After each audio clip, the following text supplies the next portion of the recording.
This is week 7 and 8, Human Birth Defects, Genetics and Environment, and Assessing Fetal Status, Part 2. If we look at the procedures for assessing fetal status, we can first start off by looking at the subspecialty of medicine called perinatology, which combines obstetrics and pediatrics, and it's concerned with the well-being of the fetus and the neonate, and it covers the area generally from 26 weeks after fertilization to 4 weeks after birth. So when we look at the most common ways for assessing the fetal status, we could utilize ultrasonography, diagnostic amniocentesis, alpha-fetoprotein assay, and spectrophotometric photometric studies, and chorionic villus sampling.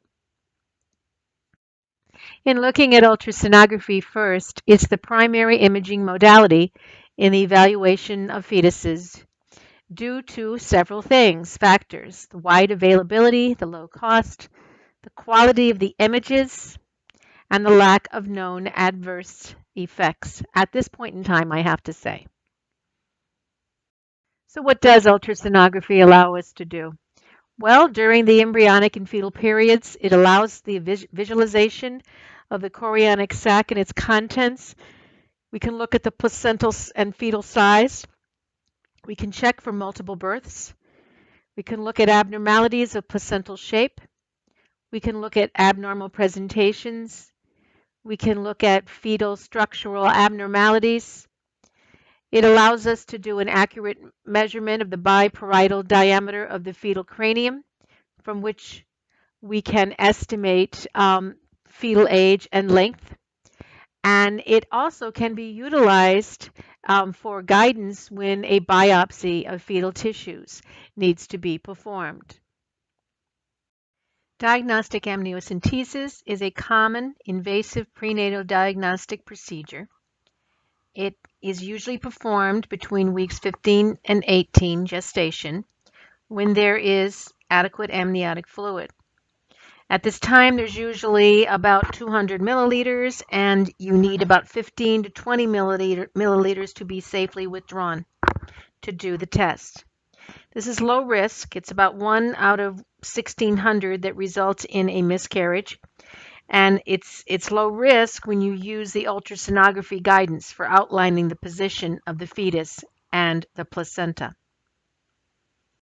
Some of the common indications for performing an amniocentesis include an advanced maternal age of the mother. She would be over 35 years of age.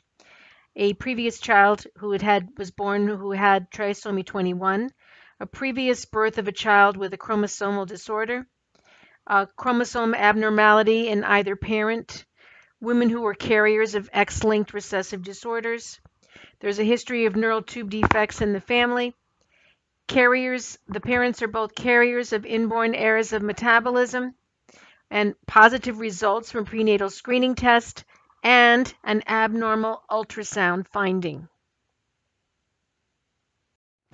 In this picture, where you have amniocentesis, you can see that under the guidance of ultrasound, sterile needle is inserted through the abdominal wall into the amniotic sac.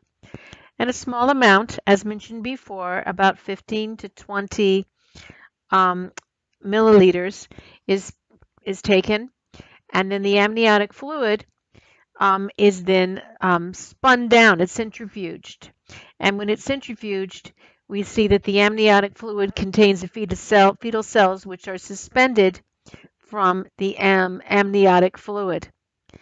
So then we centrifuge the cell, and then we get the fetal cells and we culture them. After we do the culturing, we can perform tests on the cultured cells, chemical analysis, DNA analysis, and we can also do a chromosomal analysis. Alpha-fetoprotein, AFP, is a glycoprotein, carbohydrate and a protein that is synthesized in the fetal liver, in the umbilical vesicle, and gut. It is found in high concentrations in fetal serum, with levels peaking at 14 weeks after the NLMP. Only small amounts of AFP normally enter the amniotic fluid. The concentration of AFP is high in the amniotic fluid with severe defects of the central nervous system and ventral abdominal wall. The AFP concentration is measured by immunoassay, and when the measurement is known and ultrasonographic scanning is performed, approximately 99% of fetuses with these severe defects can be diagnosed prenatally. With an open neural tube defect, the concentration of AFP is also likely to be higher than normal in the maternal serum. Maternal serum AFP concentration is lower than normal when the fetus has Down syndrome and other chromosome defects.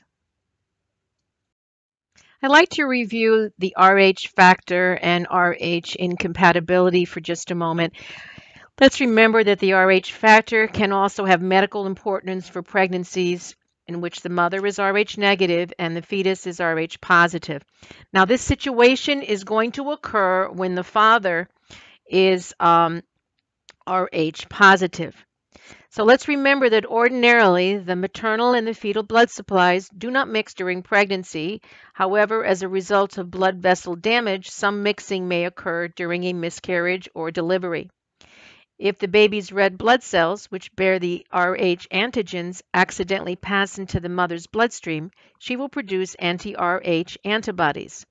There are usually no ill effects associated with the first introduction of the Rh antigen. There may be a mild reaction because only a few antibodies are present.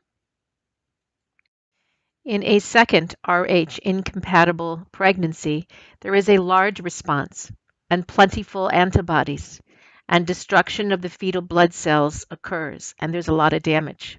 This results in a condition called erythroblastosis fetalis, which is also called hemolytic disease of the newborn, or HDN. RhoGAM is very important because it is a serum containing antibodies that are against the Rh antigens. And RhoGAM has decreased the incidence of hemolytic disease of the newborn in recent years. It is injected into the mother in about the 7th month of pregnancy and within 72 hours of birth to a mother after giving birth to a baby that is Rh positive. The Rh positive cells are destroyed by the RhoGAM, and the injected antibodies disappear after a few months so that no antibodies linger to affect the fetus in a subsequent pregnancy. This is a diagram showing you RhoGAM, how it prevents the formation of the anti-Rh antibodies. You can see here in the first picture with the first pregnancy, if an Rh negative woman is carrying an Rh positive fetus, Rh positive cells can enter her bloodstream during pregnancy or childbirth, and then she produces Rh positive antibodies.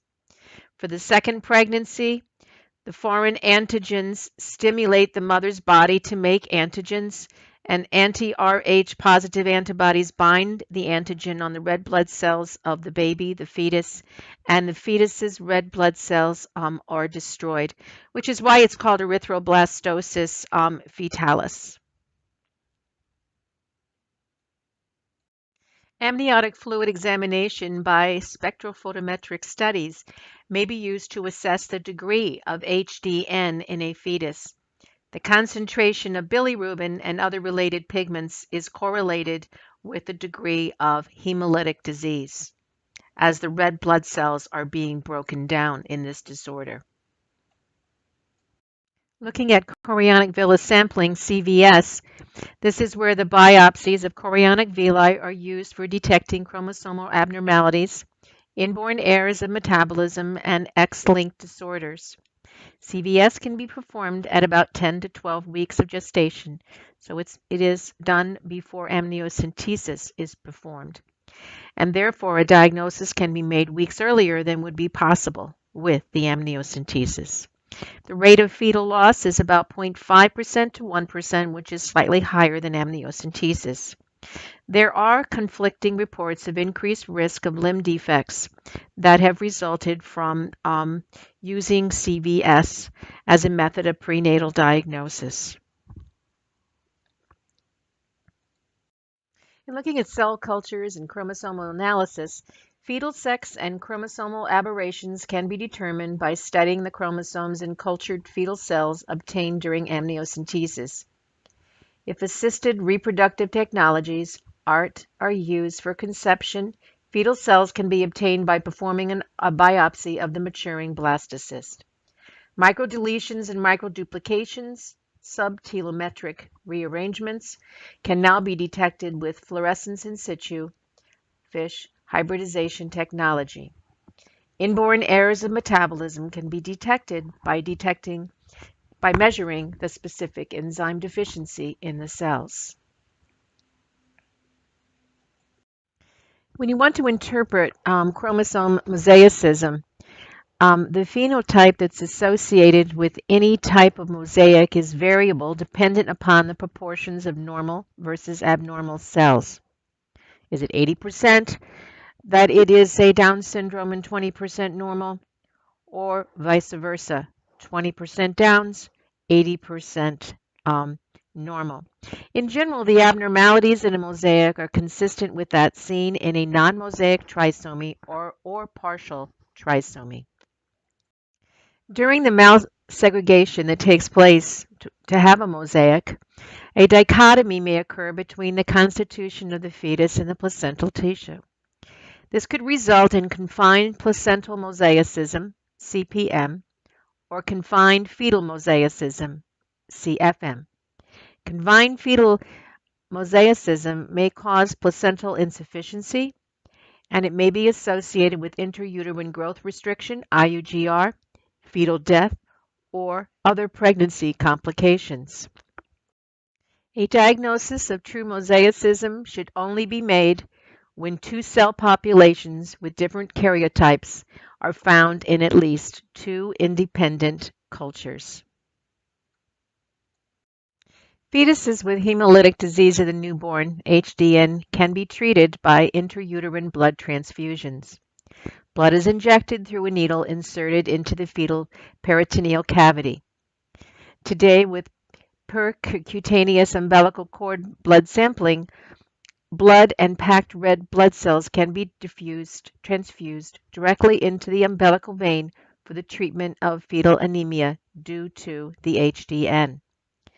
For autoimmune thrombocytopenia, fetal transfusion of platelets can occur, and this is done directly into the umbilical cord vein.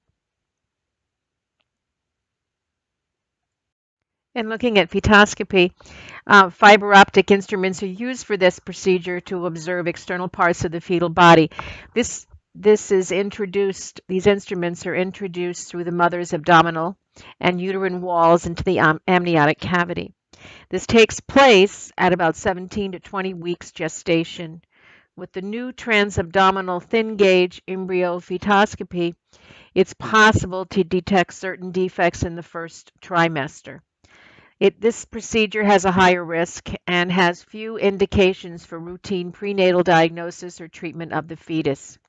It can be used for the release of amniotic bands that we discussed earlier. Fetoscopy combined with laser coagulation is used to treat fetal conditions such as a twin-to-twin transfusion syndrome, which we will be looking at in week 9. Birth defects are divided up into 3 broad categories: the genetic factors, primarily chromosomal abnormalities, environmental factors such as drugs and viruses, and then we also have multifactorial inheritance where we have genetic and environmental factors acting together. 50 to 60% of birth defects have an unknown cause, and they may be single birth defects or multiple birth defects. 90% of infants with 3 or more minor defects also have 1 or more major defects. Numerically, genetic factors are the most important causes of birth defects. We can look at the chromosomal, the dimeric and structural, and the biochemical. Let's look at developmental signaling pathways. Normal embryogenesis is regulated by several signaling cascades. Mutations or alterations in any of these pathways can lead to birth defects. Many pathways are cell autonomous and alter the differentiation of only that particular cell, as seen in proteins produced by the HOXA and HOXD gene clusters, in which mutations lead to a variety of limb defects. For example, synpolydactyly type 2 syndactylia, which is caused by a mutation in the HOXD13 gene. In this condition, synpolydactylia type 2 syndactyly, we can see that there's webbing and duplication of fingers, supernumerary metacarpals, and it is an autosomal dominant disorder. And here you can see the x-ray of this child as well as his hands. Other transcriptional factors act by influencing the pattern of gene expression of adjacent cells, and this can act as simple on and off switches or paracrine signals. Those called morphogens elicit many responses in target cells depending on their level of expression or concentration. One developmental signaling pathway is initiated by a secreted protein called sonic hedgehog, SHH. The sonic hedgehog signaling pathway is a major regulator of cell differentiation, cell proliferation, and tissue polarity. The aberrant activation of the SHH pathway has been shown in a variety of human cancers, including basal cell carcinoma, malignant gliomas, medulloblastoma, leukemias, and cancers of the breast, lung, pancreas, and prostate. Sporadic and inherited mutations in the human SHH gene leads to holoproencephalia. This is a picture of a child who was born with holoproencephalia. And what happens here is that you have the incomplete separation of the lateral cerebral ventricles. You can have abnormalities in the eyes. They may be born without eyes. They may have a cyclops where they have just one eye in the middle of the face. They may have midline facial hypoplasia, or they may have clefts. Single maxillary central incisors. They have hypotelorism. It's an autosomal dominant disease, and it has a widely variable expressivity. And again, it is caused, it's an SHH mutation. In Smith-Lemli-Opitz syndrome, which is an autosomal recessive disorder, it shares many features, particularly brain and limb defects that are reminiscent of SHH-related diseases. What this does is it suggests that signaling through SHH may play a key role in several genetic disorders. Let's look at some of the features that are associated with Smith-Lemli-Opitz syndrome. We have microcephalia. They have intellectual disability, behavior problems, or they may have some learning disabilities. They can also have limb problems, heart, lungs, kidneys, GI, as well as problems with the genitalia. Please go to this video so that you can look at Smith-Lemli-Opitz syndrome.